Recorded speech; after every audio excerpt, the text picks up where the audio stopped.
ओम मूकं करोति वाचालं पंगुं लंघयते गिरिं यत्कृपातमहं वन्दे परिमानन्दमाधवम्। गुरुर्ब्रह्मा गुरुर्विष्णु गुरुर्देवो महेश्वरा, गुरु साक्षात् परं ब्रह्म तस्मै श्री गुरुवे नमः। सर्वे भवन्तु सुखिनः, सर्वे सन्तु निरामया, सर्वे भद्राणि पश्यन्तु मा कश्चित् दुःखभाग् भवेत्। ओम शांति शांति।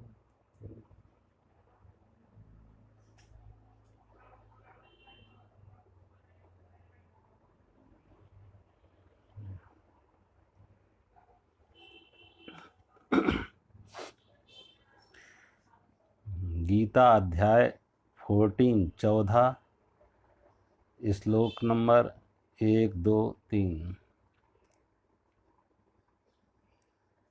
श्री भगवानुवाच परं भूया प्रवक्ष्यामि ज्ञानानां ज्ञानमुत्तमं यज्ञात्वा मुनया सर्वे परां सिद्धिमितो गता। भगवान कहते हैं, उसके पश्चात श्री भगवान बोले, हे अर्जुन, ज्ञानों में भी अति उत्तम उस परम ज्ञान को मैं फिर कहूँगा जिसको जानकर सब मुनिजन इस संसार से मुक्त होकर परम सिद्धि को प्राप्त हो गए हैं।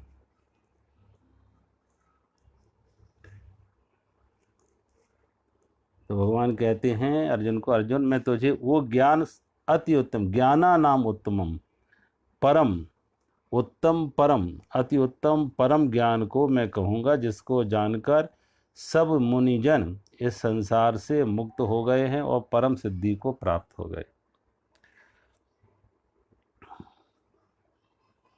देखो, दो तरह का, जैसे पहले भी बात की है कि दो तरह के ज्ञान हैं। एक पदार्थ का ज्ञान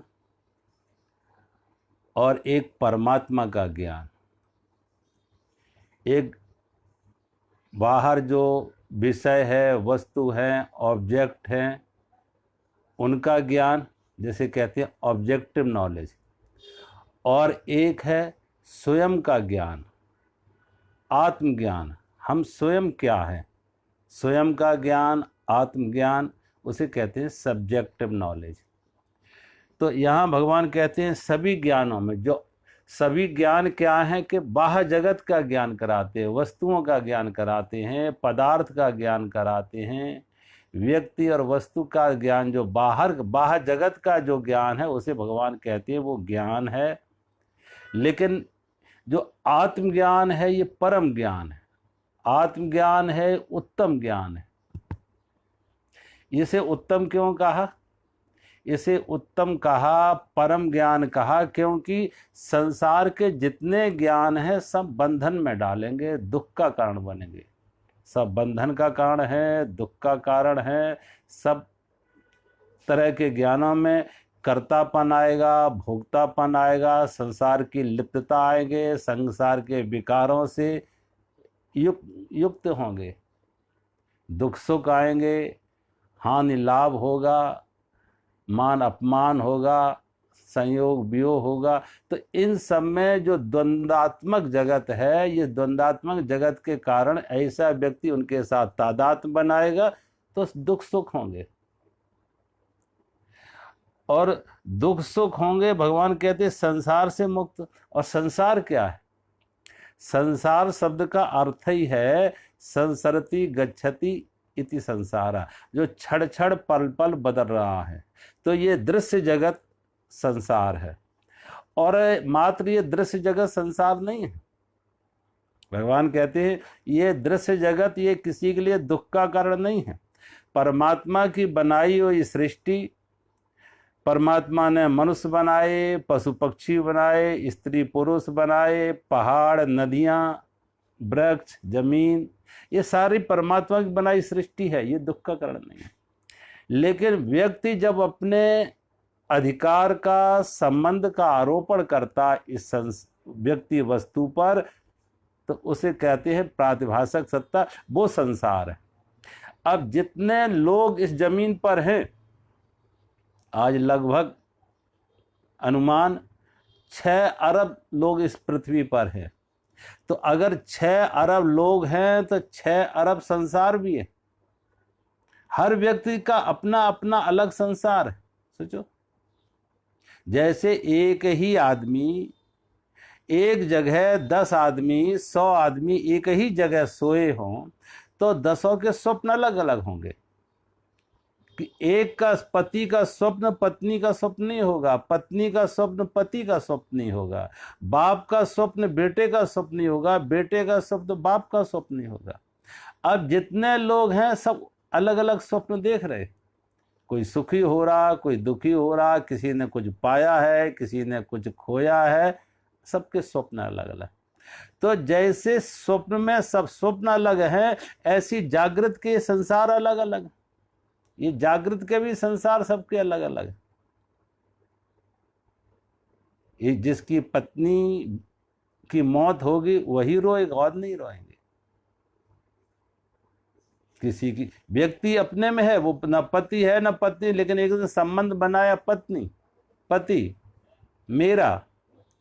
किसी के घर मकान में आग लग गई, टूट फूट हो गई, तो वही रोएगा कि मेरा मकान मेरा, और कोई नहीं रोएगा।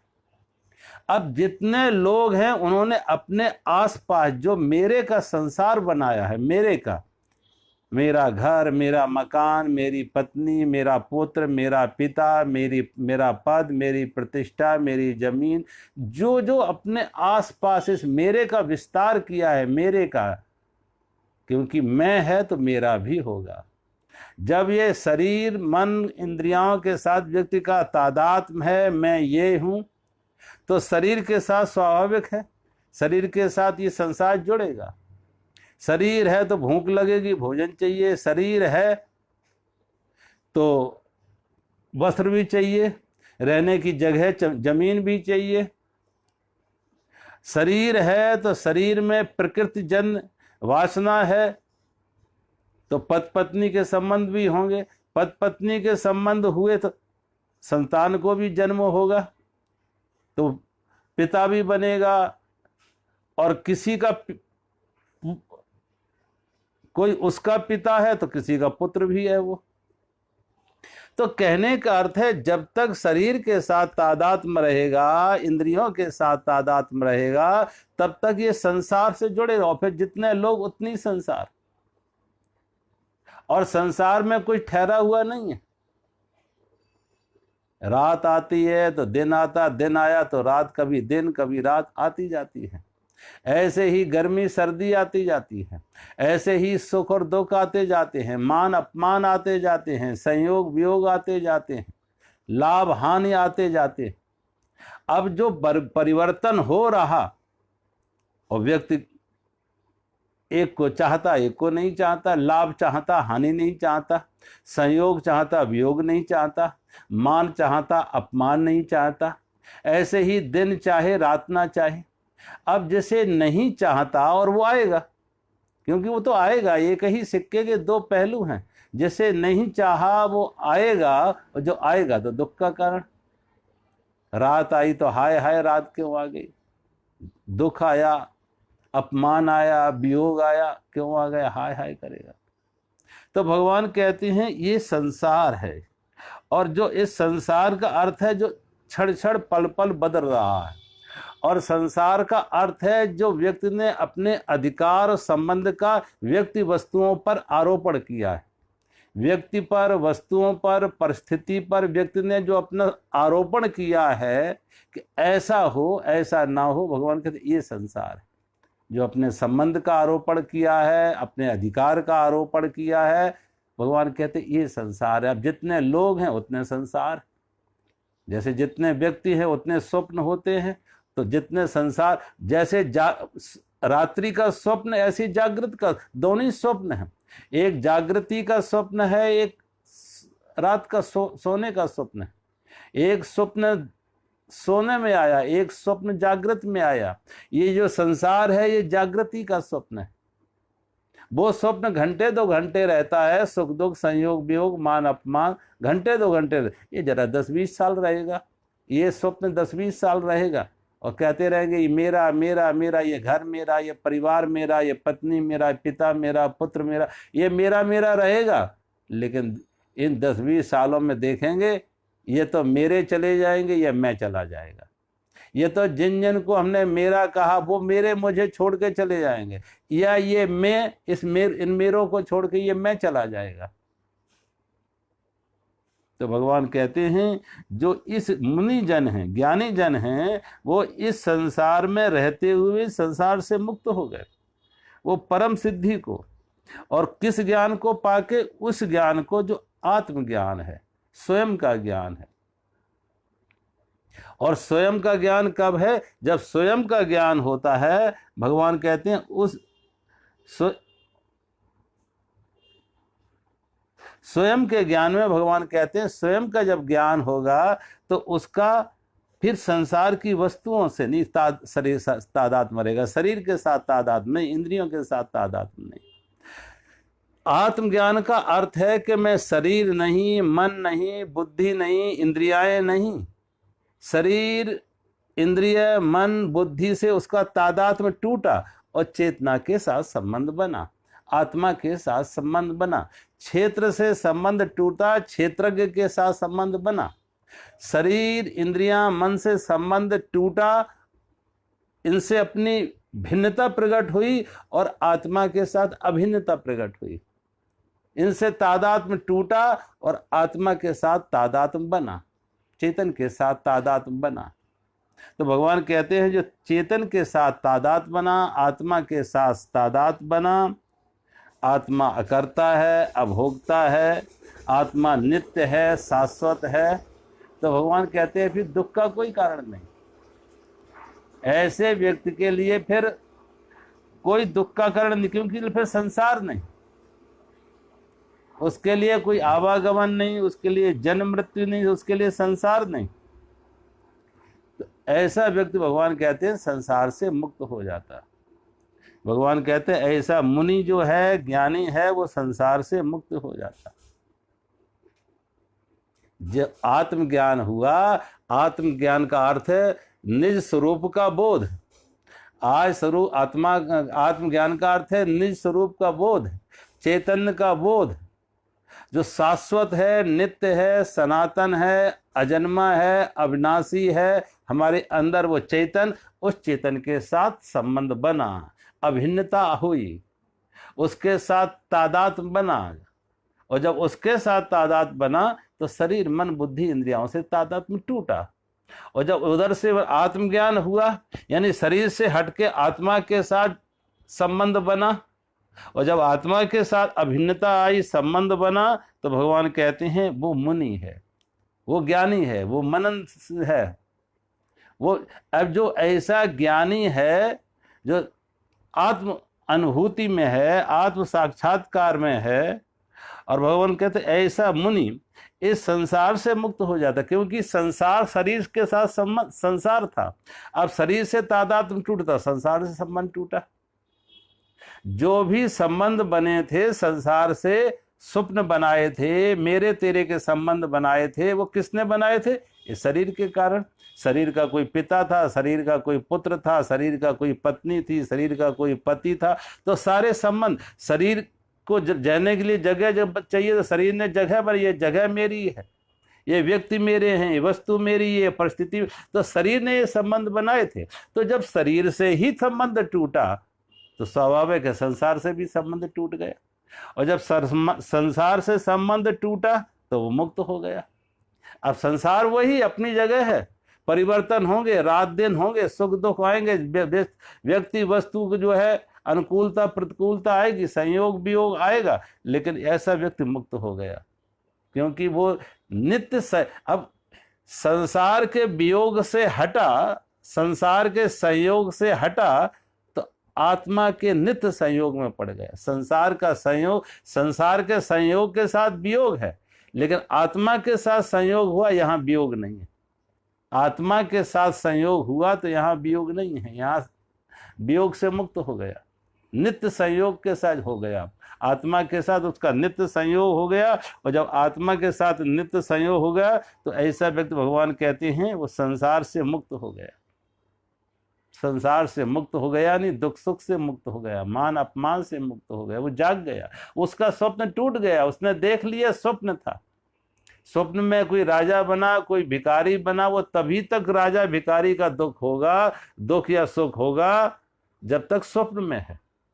स्वप्न में राजा बना तो सुखी हो रहा है, स्वप्न में भिखारी बना तो दुखी हो रहा है। लेकिन ये दुख सुख कब तक रहेगा? जब तक स्वप्न में है। और स्वप्न से जागा तो ना कोई राजा ना कोई भिखारी, ये दोनों झूठे थे, ये मन की कल्पनाएं थी, ये मन का सारा प्रक्षेपण था। तो जैसे स्वप्न से जागे दुख से मुक्त हो गए, ऐसी भगवान कहते संसार के स्वप्न से जाग जाता। ऐसा ज्ञानी, ऐसा मुनि संसार के स्वप्न से जाग गया कि हम अपना कुछ नहीं है, ये पाना और खोना ये भी एक स्वप्न है। जो आज पाया है एक समय नहीं था, बीच में पाया, कल फिर छूटने छिनने वाला है। दो नहीं के बीच में है दो नहीं, पहले नहीं था बाद में नहीं होगा, दोनों के बीच में थोड़े समय का ये होना, ये स्वप्न है। तो ये भी छूटने छिनने वाला। जिसकी आंख इससे खुल गई उसकी आसक्ति खत्म हो गई, उसका तादात्म्य खत्म हो गया। और जिसकी आसक्ति खत्म हुई, तादात्म्य खत्म हुआ, अहंकार खत्म हुआ, ममता खत्म हुई, वो संसार में रहते हुए संसार से मुक्त हो गया। उसी को कहते हैं जीवन मुक्त। भगवान कहते हैं ऐसा व्यक्ति जीवन में सशरीर होते हुए शरीर से मुक्त है, शरीर के सुख दुख से मुक्त है। तो भगवान कहते हैं संसार से मुक्त हो गया और परम सिद्धि को प्राप्त हो गया। वो परम सिद्धि को, परम सिद्धि का अर्थ है कि अब वो चक्र से, जो चक्र घूम रहा था संसार का, उससे वो धुरी पर आ गया, एक्सिल पर आ गया।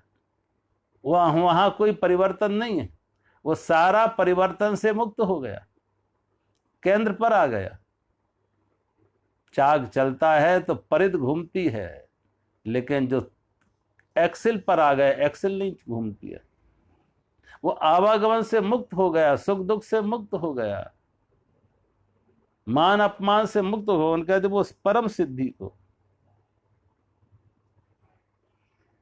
एक कहते हैं एक मंदिर पर जाने के लिए, मंदिर पर एक पहाड़ पर एक मंदिर था, तो तमाम लोग, सैकड़ों हजारों लोग उस मंदिर पर, पहाड़ी पर जाते थे मंदिर के दर्शन करने।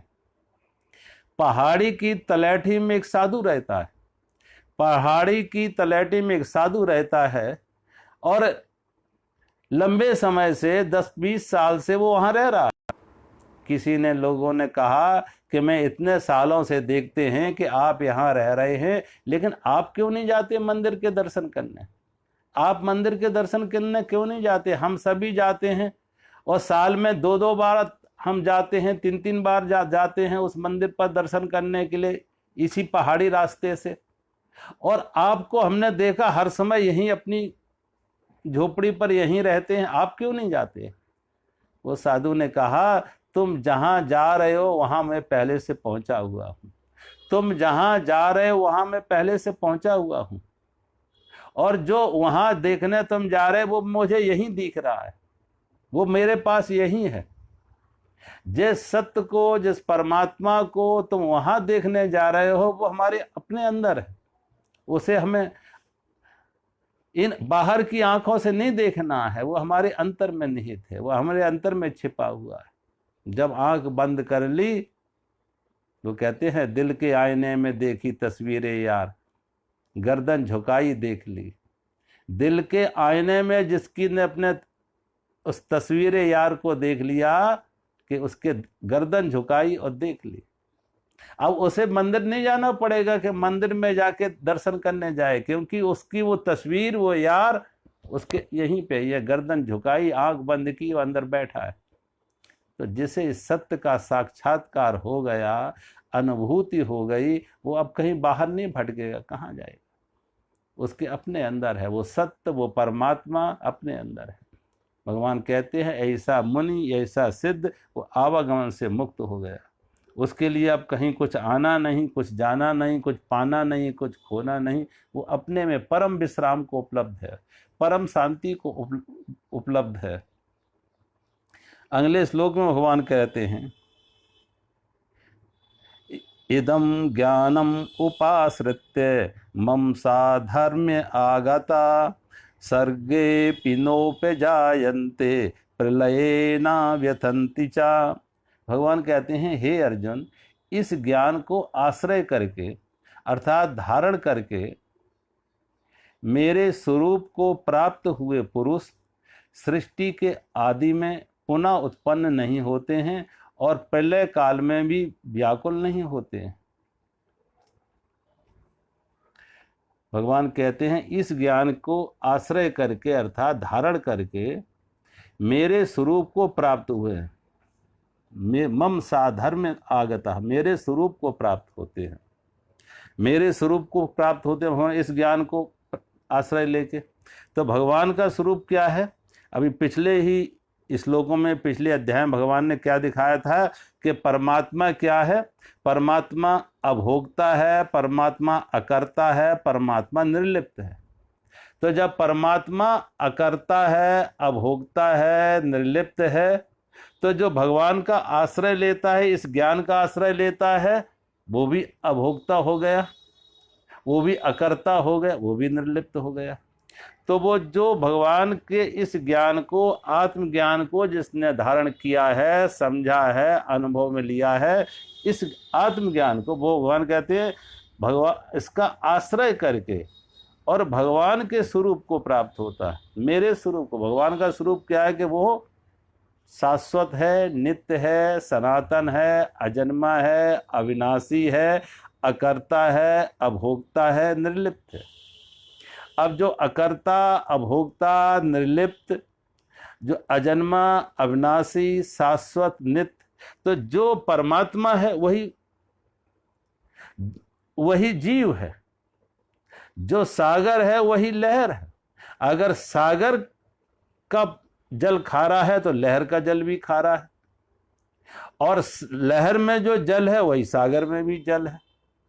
तो दोनों में गुण का कोई भेद नहीं है, दोनों के बीच में गुण का कोई भेद नहीं है। सागर का जल भी खारा है तो लहर का जल भी खारा है, और सागर में जो जल है वो सागर, लहर में भी वही जल है। तो जो भगवान के गुण हैं वही आत्मज्ञानी के गुण है, जो भगवान के गुण है वही आत्मज्ञानी के गुण है। और जैसे भगवान अकर्ता, अभोक्ता, निर्लिप्त है, ऐसे आत्मज्ञानी है वो अभोक्ता है, अकर्ता है, निर्लिप्त है, वो दुख सुख से मुक्त है। ऐसा भगवान कहते हैं वो दुख सुख से मुक्त है। और जो दुख सुख से मुक्त, क्योंकि दुख सुख का संबंध शरीर, इंद्रियों, मन से है। दुख सुख का संबंध है शरीर, इंद्रिय, मन। लेकिन ऐसे व्यक्ति शरीर, मन, इंद्रिय से मुक्त है, शुद्ध चेतन के साथ जिसका तादात्म्य है, अभिन्नता है, तो भगवान कहते हैं फिर ऐसा व्यक्ति सृष्टि के आदि में उत्पन्न नहीं होता। सृष्टि के आदि में उसका उत्पन्न नहीं होता, क्योंकि उत्पन्न होने के लिए, पुनर्जन्म के लिए वासना तो चाहिए, अहंकार तो चाहिए। अब जिसका अहंकार गिर गया, मैं ही नहीं रहा, अब जो मैं ही नहीं रहा तो उसकी अब कोई वासना भी नहीं है कुछ पाने की।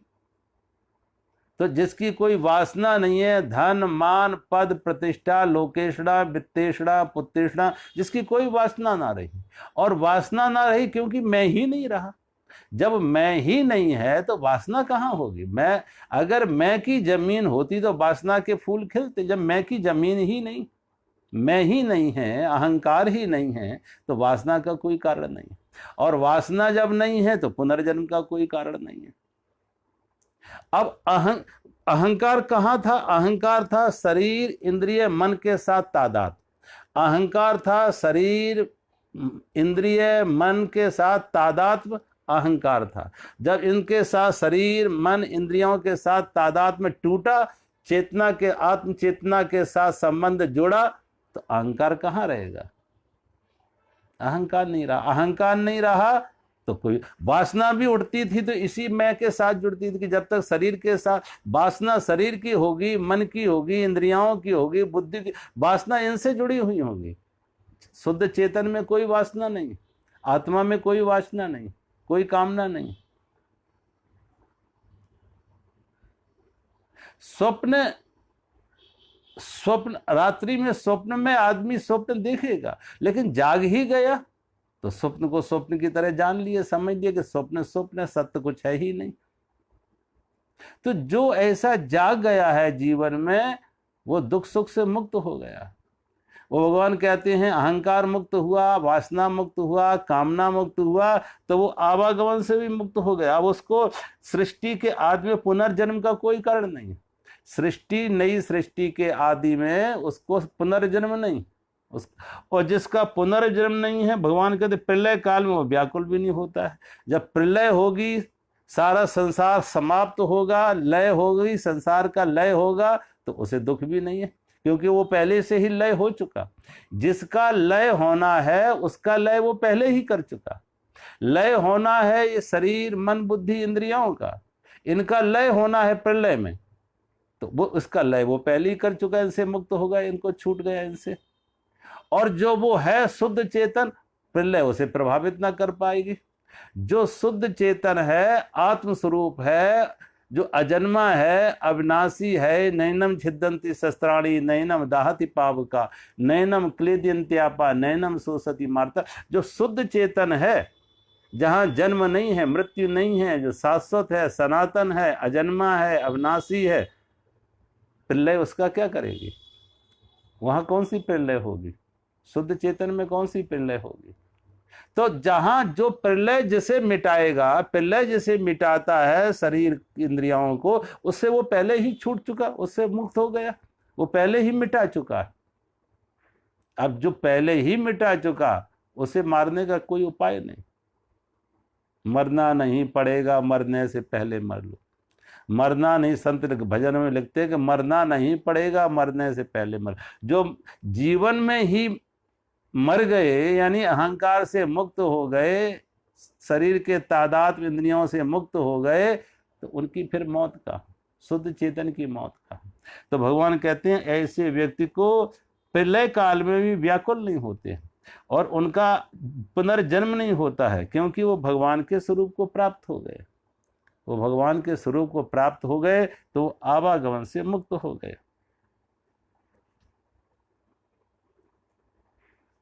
अगले श्लोक में कहते हैं मम योनि महत ब्रह्म तस्मिन् गर्भं दधाम्यहम् संभवा सर्वभूतानां ततो भवति भारत। भगवान कहते हैं और हे अर्जुन, मेरी महत ब्रह्म रूप मूल प्रकृति संपूर्ण भूतों की योनि है, अर्थात गर्भाधान का स्थान है, और मैं उस योनि में चेतन समुदाय रूप गर्भ को स्थापन करता हूँ। उस जड़ चेतन के संयोग से सब भूतों की उत्पत्ति होती है।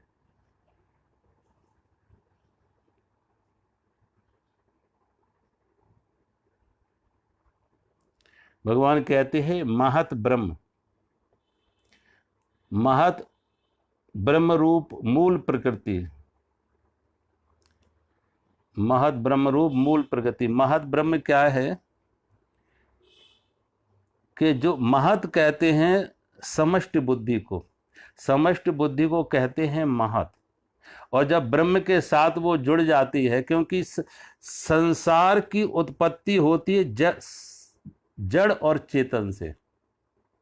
संसार ये जो दृश्यमान है, संसार प्रकट हुआ, ये दृश्यमान संसार है, ये जड़ और चेतन से, यानी प्रकृति और पुरुष से। प्रकृति है जड़ और पुरुष है चेतन। सो जड़ चेतन से समूची सृष्टि बनी है। अब बल्ब जो जल रहा है तो खाली बल्ब नहीं जल रहा है, बल्ब के पीछे बिजली भी है, एनर्जी भी है। बल्ब तो जड़ है, बल्ब में क्रिया प्रकाश नहीं होगा जब तक उसके पीछे एनर्जी ना हो, बिजली ना हो। पंखा से हवा नहीं होगी जब तक पंखे के पीछे बिजली ना हो। तो ऐसे ही जड़ में क्रिया नहीं होती है जब तक जड़ के साथ चेतन ना जुड़े। जड़ के साथ जब चेतन जुड़ता है तो क्रिया होती है, सृष्टि बनती है। तो सृष्टि जो आज सृष्टि से बनी है, ये संयोग है जड़ और चेतन का, जड़ और चेतन का संयोग है। तो भगवान कहते हैं जड़ और चेतन के संयोग से सृष्टि बनी है। अब जो महत ब्रह्म है, जड़ है, उसे कहते हैं ये योनि है और गर्भाधारण का स्थान है। और भगवान कहते हैं जो चेतन है वो गर्भ स्थापन करता है, जो चेतन है वो गर्भ स्थापन करता है, चेतन समुदाय रूप। तो जो प्रकृति आज है, क्योंकि सारी सृष्टि आप देख रहे हैं, खासतौर से मनुष्य में, पशु पक्षियों में, ये नर मादा के संयोग से बनती हैं, स्त्री पुरुष के संयोग से बनती हैं, मेल फीमेल के संयोग से बनती हैं। तो जब दो के संयोग से सृष्टि बनी है, स्त्री पुरुष बनते हैं, पशु पक्षी जन्म लेते हैं दो के संयोग से। तो अब दो के संयोग से जब सृष्टि बन रही है, चारों तरफ देखी जा रही है, तो यहाँ पे भगवान कह रहे हैं कि ये जो सृष्टि दृष्टिगोचर सारा स्थावर और जंगम, भगवान खाली जंगम की बात नहीं कर रहे, वो कह रहे जितनी भी सृष्टि है स्थावर या जंगम। स्थावर से अर्थ है जो वृक्ष लताएं जो चलते फिरते नहीं है, वृक्ष लताएं वो, और दूसरा जो है जो चलने वाले हैं, मनुष्य है, पशु पक्षी है, जीव जंतु हैं, वो चलने वाले। तो स्थावर और जंगम पूरी की पूरी सृष्टि कैसे है? दो के सहयोग से बनी है, मेल फीमेल्स। आप पौधों में भी देखें, जो पौधों में भी मेल फीमेल होते हैं, और जब मेल फीमेल हो, खाली मेल हो तो फल नहीं आएंगे, खाली फीमेल हो तो फल नहीं आएंगे। तो उसमें भी एक ही वृक्ष में फूल खिलते हैं, कुछ मेल होते हैं, कुछ फीमेल होते हैं। और मधुमक्खियां, जब मधुमक्खियां उन फूलों पर बैठती हैं तो वो पराग फैलाती हैं, मेल फीमेल का संयोग कराती है। कभी कभी आप देखो कुछ ऐसे पपीता, हमने प्रायः देखा, ऐसे पपीता होते हैं जिसमें खाली मेल ही मेल होते, लेकिन उसमें फल नहीं लगेंगे। अगर उसके आसपास और पौधे लगाए हुए हैं तो उन पौधों में फल लगेंगे, क्योंकि वो फीमेल होंगे। तो सारी सृष्टि मेल फीमेल, नर मादा के संयोग से बनी है। तो यहाँ पे भगवान कहते हैं ये सृष्टि जो दृष्टिगोचर है, जो भी स्थावर जंगम, ये भी मेल फीमेल से बनी है। तो प्रकृति है फीमेल, प्रकृति है योनि, और पुरुष है जो इसमें गर्भ स्थापन करता है। तो भगवान कहते हैं जड़ और चेतन। प्रकृति जड़ है, चेतन जो पुरुष है वो चेतन है, और उससे ये सारी सृष्टि उत्पन्न हुई है, सब भूतों की उत्पत्ति हुई है। तो अब इस भगवान कहते हैं लेकिन जो इसे ऐसा जान ले,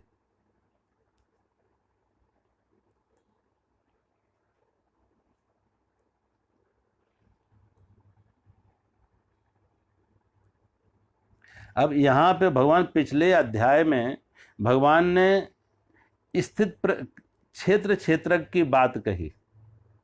पिछले अध्याय में 13वां अध्याय में भगवान ने क्या बात कही थी?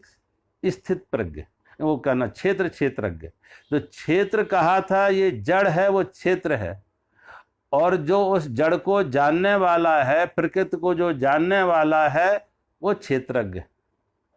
शरीर, मन, बुद्धि, इंद्रियाएं और जितना दृश्य जगत है, ये सब क्षेत्र है। और जो हमारी चेतना है, आत्मा है, क्षेत्रज्ञ है, जो इसको जान रहा है। अब वो भगवान ने क्षेत्र, और फिर अंत में आगे कहा कि अर्जुन तुम क्षेत्र नहीं क्षेत्रज्ञ के साथ जुड़ो। क्षेत्र से संबंध भिन्नता दिखाए और क्षेत्रज्ञ के साथ, आत्मा के साथ अभिन्नता बने, आत्मा के साथ जोड़ बने, आत्मा के साथ अभिन्नता बने। अब यहाँ भगवान ने दूसरा उदाहरण लिया दूसरा उपमा देनी शुरू की। अब क्षेत्र क्षेत्रक की जगह भगवान यहाँ ला रहे हैं प्रकृति और पुरुष को। अब प्रकृति और पुरुष को ला रहे हैं तो कहते हैं जो प्रकृति है जड़ और तुम हो पुरुष, तो प्रकृति पुरुष के संयोग से सृष्टि बनी है, तो पुरुष को हम इससे अलग कर दें तो पुरुष में कोई बंधन नहीं है, कोई दुख नहीं है, कोई क्लेश नहीं है। ये दुख का कारण कब है? जब संयोग है, प्रकृति पुरुष ने प्रकृति के साथ संबंध बनाया तो दुख का कारण। तो कैसे प्रकृति के साथ व्यक्ति अपने संयोग को हटाए, और जो पुरुष का संयोग कहाँ जोड़े? नित्य संयोग है परमात्मा से। जो पुरुष का नित्य संयोग है परमात्मा से, प्रकृति से नहीं। प्रकृति के साथ संयोग बनने से सृष्टि दिख रही है।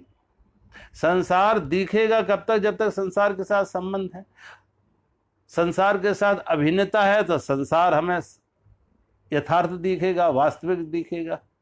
लेकिन यही संबंध संसार से हटा के परमात्मा के साथ नित्य संयोग है, तो परमात्मा हमें स्वप्नवत दिखेगा कि ये तो स्वप्नवत है। बड़ा सुंदर शब्द आता है शास्त्रों में जिसे कहते हैं माया। अब सत का अर्थ है जिसकी सदा सत्ता है, जो सदा है लेकिन दृष्टिगोचर नहीं। सत्य का अर्थ है सत्य है लेकिन दृष्टिगोचर नहीं है, उसे देखा नहीं जा रहा, इंद्रियों का विषय नहीं है। असत क्या है? असत वो है जो है भी नहीं और इंद्रियों का विषय भी नहीं है, ना है और ना इंद्रियों का विषय है, वो असत है। तो तीसरा शब्द है माया। माया का अर्थ है कि जो दिख रहा है लेकिन जैसा दिख रहा वैसा है नहीं। माया का अर्थ है कि जो जैसा दिख रहा है वैसा नहीं है।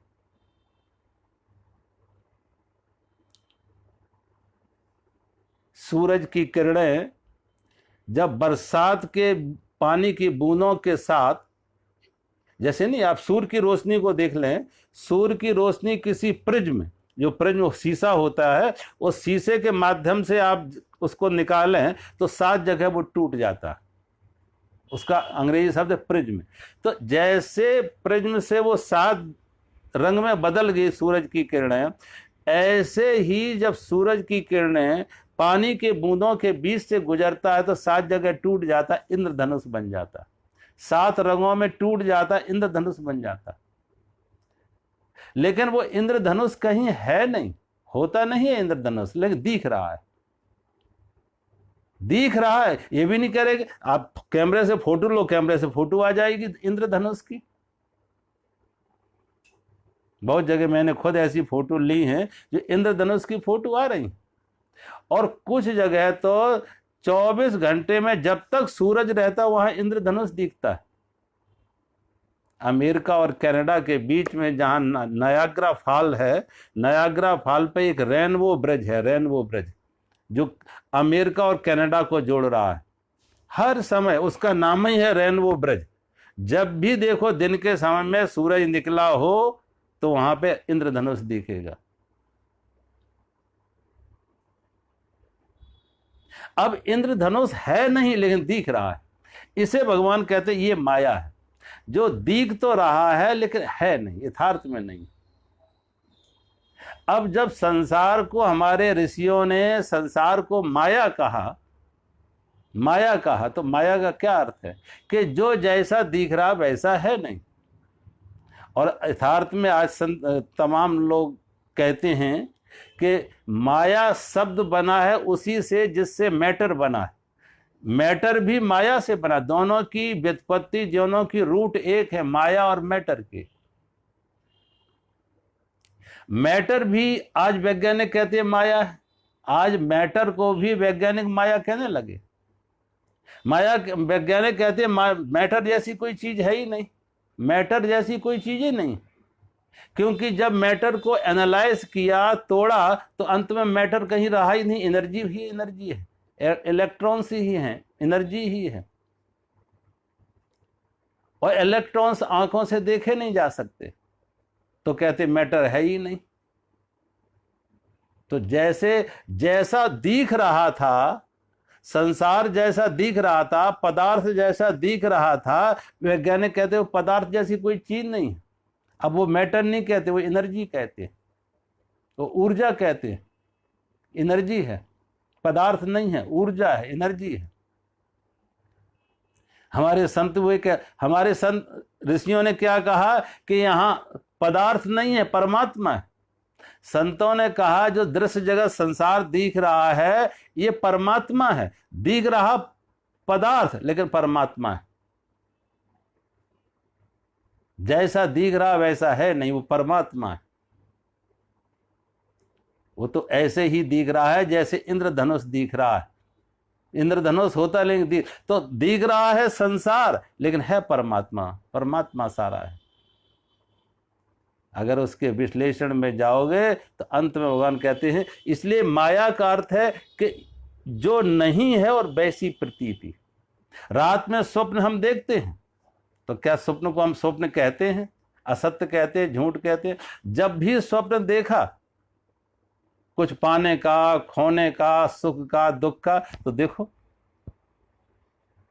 आदमी जंगल में जा रहा है, कोई शेर ने उसका पीछा किया, वो भाग रहा है, भाग नहीं सका, शेर ने उस पर अटैक किया, उसके शरीर से खून बह रहा, और जब खून बह रहा वो जोर से चिल्लाया तो साथ में उसकी पति या पत्नी जो सोए हुए थे उसने जगा दिया उसे। और जब जगा दिया तो क्या वो कहता है कि मुझे हॉस्पिटल ले चलो? कहता है कि मुझे हॉस्पिटल ले चलो, शेर ने हमला किया है, दर्द बहुत हो रहा है, खून बहुत बह रहा है? कहता है नहीं। जब तक स्वप्न में था शेर भी सत्य था, शेर का अटैक भी सत्य था, हमला भी सत्य था, शेर शरीर से निकल रहा खून भी सत्य था, दर्द भी सत्य, सब सत्य था। सुकाले सत्यवत भांति कि जब स्वप्न में थे वो सत्य दिख रहा था, खून भी निकल रहा वो भी सत्य था, हमला भी सत्य था, दर्द भी सत्य था। लेकिन आंख खुली तो ना कोई दर्द है, ना कोई खून है, ना कोई शेर है। सोचो, तो जैसे भगवान कहते हैं वो स्वप्न है, ऐसे ये स्वप्न है, ये स्वप्न है। एक राजा को कहते हैं इकलौता बेटा बीमार पड़ गया, मृत्यु शैया पर पड़ा, डॉक्टरों ने जवाब दे दिया कोई उम्मीद नहीं है, अब ये कुछ ही घंटों कुछ ही मिनटों का अतिथि है, मेहमान है, ये जाने वाला है। तो राजा और रानी उस बच्चे के पास बैठे हुए चिंतित हैं, दुखी हैं कि बच्चा बस कुछ ही समय में अंतिम सांसें लेने वाला है, शरीर छोड़ने वाला है। संयोग की बात जो राजा बाप उस बेटे का बैठा हुआ था कुर्सी पे, बैठे बैठे उसकी आंख लग गई, नींद आ गई उसे। और नींद आ गई तो उसने देखा उसको बड़े राज्य का राजा, उसका राज्य बहुत बड़ा है। स्वप्न वो देखने लगा। स्वप्न क्या देखता है कि उसके पास बहुत बड़ा राज्य है और उसको एक दो नहीं 12 बेटे हैं, बड़ा राज्य है, सुंदर पत्नी रानी है, 12 बेटे हैं और सब तरह के सुख, सब तरह के ऐश्वर्य, सब तरह के भोग उसके पास। 12 बेटों का सुख, बड़े राज्य का सुख, सुंदर रानी का सुख, बड़े बड़े महलों का सुख, सब कुछ था। जब वो उस स्वप्न के सुख में खोया हुआ था, अचानक उसी समय जो बाहर उसका बेटा लेटा था उसकी मौत हो जाती। और जब उसकी मौत हो जाती तो रानी जोर से रोई, और जब रानी जोर से रोई तो रानी के रोने से राजा की आंख खुल गई। रानी के रोने से राजा की आंख खुल गई। अब राजा की जब आंख खुल गई तो राजा रो नहीं रहा, राजा हंस रहा। राजा रो नहीं रहा। अब राजा रो नहीं रहा तो रानी ने पूछा क्या हुआगा? लगता है तुम्हें इतना सदमा हो गया कि तुम पागल हो गए, तुम रो नहीं रहे, क्या हो गया? तो राजा ने कहा मैं ये सोच रहा मैं किसके लिए रोऊं, इस एक के लिए रोऊं या उन 12 के लिए रोऊं? एक बेटे की मौत पर रोऊं या 12 बेटे की मौत पर रोऊं? जब मैं स्वप्न में था तो 12 बेटों का सुख था, बड़ा राज्य था, बड़ी सुख सुविधा थी। तो इस बेटे की कोई खबर नहीं थी, इस बेटे का कोई ज्ञान नहीं था। 12 बेटों का सुख, बड़ा राज, बड़ा सुंदर पत्नी रानी, सब कुछ वहां था, सभी सुख वहां थे। इस बेटे को भूला हुआ था। तुमने रोना शुरू किया, आंख खुली तो वो 12 खत्म हो गए, वो 12 चले गए। एक नहीं 12 की मौत होगी। अब किस के लिए रोऊं? एक के लिए रोऊं या 12 के लिए रोऊं? ये सत्य है या वो सत्य है? ये कहते हैं महाराज जनक ने अष्टावक्र से ये प्रश्न पूछा है, ये सत्य है या वो सत्य है? तो महाराज जनक ने कहा ना ये सत्य है ना वो सत्य है। जैसे वो स्वप्न था ऐसे ये स्वप्न है। अष्टावक्र जी कहते हैं जैसे वो स्वप्न है ऐसे ये स्वप्न है। एक स्वप्न घंटे 2 घंटे के हैं, दूसरे स्वप्न कोई 10-20 साल के हैं। जिन्हें हम मेरे मेरे कहते हैं, ये 10-20 साल के स्वप्न है। कल ये मैं भी चला जाएगा और मेरे भी चले जाएंगे। जब हम जो कहते हैं जमीन मेरी, तो जमीन भी हंसती है कि तुमसे पहले कितने मालिक आए और गए, ये जमीन किसी के साथ गई? सोचो कितना खून बहा, कितने सिकंदर आए, कितने नेपोलियन आए, कितने खून खराबा हुआ, लेकिन जमीन किसी पे किसी की मालकियत हुई? किसी का स्वामित्व स्थायी हुआ? स्वामी बदलते गए, आए और गए, जमीन अपनी जगह पड़ी है। युद्ध होते रहे, खून बहते रहे, जमीन अपनी जगह पड़ी, जमीन किसी के साथ नहीं है। भगवान कहते यही माया है कि हम स्वप्न को सत्य मान लेते हैं और फिर दुखी होते हैं, पीड़ित होते हैं, अशांत होते हैं, और स्वप्न से जागना नहीं चाहते। वो कहते हैं कि मुल्ला नसरुद्दीन कहते हैं एक दिन स्वप्न देख रहा था, तो स्वप्न में उसने क्या देखा? उसने देखा स्वप्न में कोई फरिश्ता आ गए।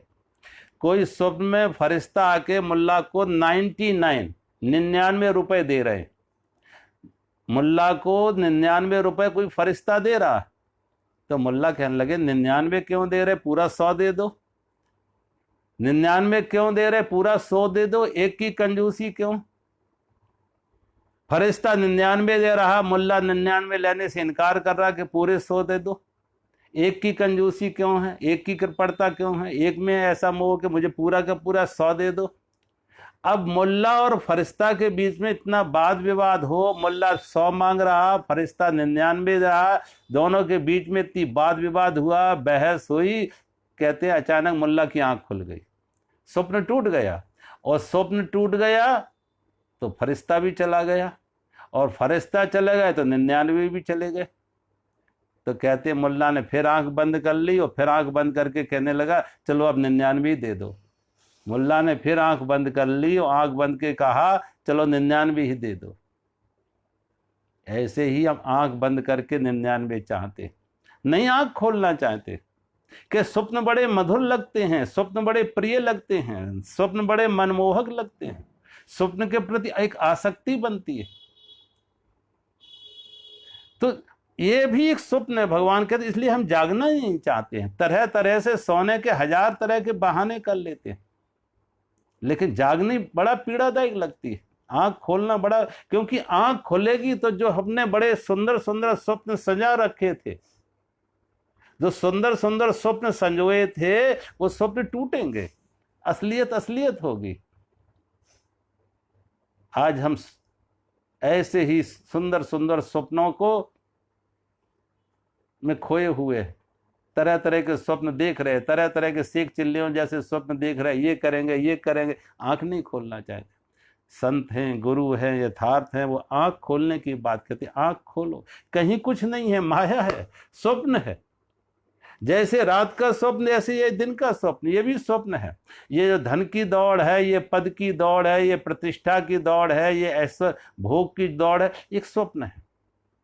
अंत में देखो सारे सिकंदर हाथ खाली करके गए, कोई सिकंदर कुछ लेके नहीं गए। नारायण या जगत में भूपत भय अनेक, मैं मेरी कर मर गए ले न गए इतने। एक तिनका किसी के साथ नहीं गए, युद्ध हुए, खून खराबा हुए, लेकिन साथ किसी के कुछ नहीं गए। संसार अब वहीं का वहीं है। इसलिए संत कहते हैं धन नहीं है, धन का धोखा है। धन वही धन है जो मौत के बाद साथ आए, काम आए। जिसे मौत छिना ले वो धन नहीं है, धोखा है। तो भगवान घुमा फिरा के फिर यही कहते हैं कि यहाँ भी ये जड़ और चेतन के संयोग से सृष्टि बनी है, जड़ और चेतन के संयोग से सृष्टि बनी। इसलिए जड़ से संबंध चेतन हटा ले तो कोई संसार नहीं है। जिसको हम संसार कह रहे थे वो कोई संसार नहीं है, कोई दुख नहीं है, कोई अशांति नहीं है। हमारी अपेक्षा ने, हमारी आसक्ति ने, हमारे अहंकार ने संसार बनाया। तो चेतन को अगर अलग कर लो इस जड़ से, क्षेत्र से, प्रकृति से, तो दुख से मुक्त है व्यक्ति, आवागमन से मुक्त है। इसलिए भगवान कहते हैं, अर्जुन कह रहे अर्जुन तुझे वो ज्ञान देंगे जो जिस ज्ञान से तुझे संसार से, आवागमन से मुक्त हो जाए, संसार से मुक्त हो जाए, संसार वो परम सिद्धि को, वो ज्ञान। और वो ज्ञान क्या है? शुद्ध चेतन के साथ तादाद, परमात्मा के साथ अभिन्नता, नाम रूप से हटके, नाम रूप मिथ्या है, शाश्वत के साथ संबंध हो, विराट के साथ संबंध हो। लहर नहीं सागर, ये बूंद नहीं सागर। अगर बूंद अपने सागर में विलय हो तो बूंद नहीं मैं सागर। तो भगवान फिर यहां पे जड़ चेतन के रूप में भगवान फिर अर्जुन को एक नए आयाम में, नए तरह से, नई उपमाओं के साथ उसी सत्य को, जो सत्य अभी तक भगवान कह रहे हैं, अनेक अनेक तरह से रूपक बदलते हैं, उपमाएं बदलते हैं, लेकिन भगवान तरह तरह से इशारे, कभी इस तरफ से इशारा तो कभी उस तरफ से इशारे एक ही सत्य की तरफ हैं, लेकिन कभी कभी दिशाएं बदलते, कभी इस दिशा से तो कभी उस दिशा से, कि शायद किसी दिशा से अर्जुन की आंख खुल जाए, अर्जुन स्वप्न से जाग जाए, और जो स्वप्न से जागे तो सत्य को स्वीकार कर ले। मुल्ला की तरह 99 के लिए आंख फिर दोबारा बंद ना करे कि 99 ही दे दो। अब फरिश्ता से कहता 99 ही दे दो, लेकिन अब वो फरिश्ता भी चला गया, 99 भी चले गए। ऐसी हमें लगता कि शायद आंख खुल गई तो बहुत कुछ छूट जाएगा। हमें ऐसी लगता कि ये संत जो आंख खोलने की बात कह रहे हैं, स्वप्न से जगाने की बात कर, हम बहुत कुछ खो देंगे, लेकिन उन्हें पता नहीं उनका खोना भी वो स्वप्न के 99 है। उनका खोना भी जो खो रहे हैं वो स्वप्न के 99 और स्वप्न के फरिश्ते हैं। यथार्थ में कहीं कुछ नहीं है, ना फरिश्ता है ना 99, स्वप्न है। और संत जागने की बात करते हैं। तो आज हम यहीं विराम करते हैं। मेरा सभी को प्रणाम। हरि ओम।